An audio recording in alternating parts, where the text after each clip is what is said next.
Senate has passed the U.S.'s largest aid package yet for Ukraine. $40 billion approved for new weapons and other military assistance, the bill being flown to South Korea for President Biden to sign immediately.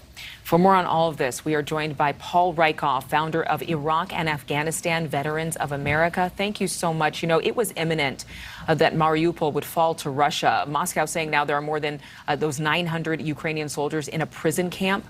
Ukraine's not commenting on this, but do you think that there will be a prisoner swap negotiated for Russian POWs?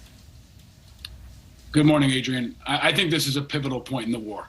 We've never seen so many Ukrainian soldiers captured in one fell swoop. Mariupol was a noble stand by the Ukrainian military, but ultimately it's a key strategic victory for the Russians, one that they really needed after losing after the last couple of months. So I think it's really a pivotal point. We have no reason to believe there will be a prisoner swap. I think we have to understand that potentially over 1,000 Ukrainian soldiers have tremendous propaganda value for Putin. He's going to want to try to shift the momentum in his favor. He's going to want to use these chips as much as he can to leverage them against not just the Ukrainians, but against the West at a pivotal time when the U.S. and others are trying to add Sweden and Finland to NATO, which is truly historic and really another pivotal part of this. So after 3 months of war, it looks like it's going to get much worse. And I think that's what folks have to brace themselves for. This is a war that could last for years and potentially even decades. You bring up very many good points. Let me, I just want to share something with you from the New York Times. There was an op-ed following the signing of this $40 billion aid package. The author writing, is the U.S. trying to help bring an end to this conflict? Or is the U.S. now trying to weaken Russia permanently? Without clarity, the White House not only risks losing Americans' interest in supporting Ukraine, but also jeopardizes long-term peace and security on the European continent. What are your thoughts about this? I think it's wrong. What the U.S. is trying to do is weaken Russia and win the war.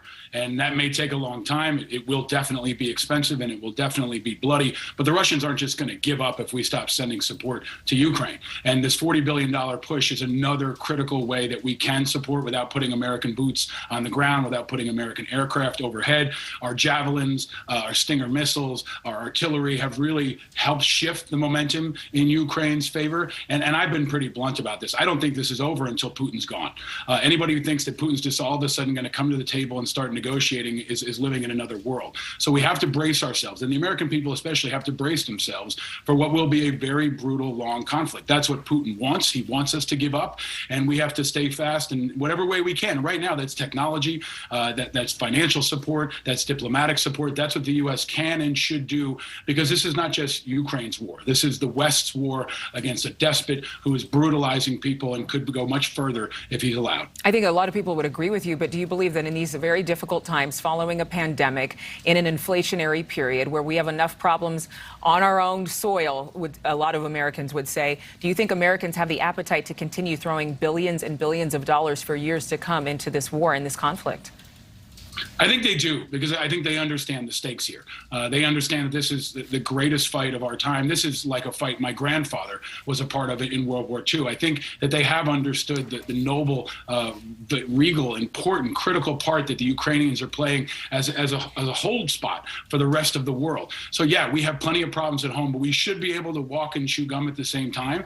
And frankly, Putin's hoping we give up. He saw what happened in Afghanistan. He's seen the American public distracted by Roe v. Wade and other issues, and he's hoping that the American public will lose their stomach. And I think we have to look to the Ukrainian people who've been so inspiring, so amazing. They've been embodying American values almost better than we have over the last couple of years, and we can't leave them hanging in this critical time. Interesting points that you've made. Paul Rieckhoff, founder of Iraq and Afghanistan Veterans of America. Thank you for being with us on Morning in America. My pleasure, Adrienne. Thank you. Thank you so much for watching. Make sure to click on the red subscribe button below so you can get more of NewsNation's fact-driven, unbiased coverage.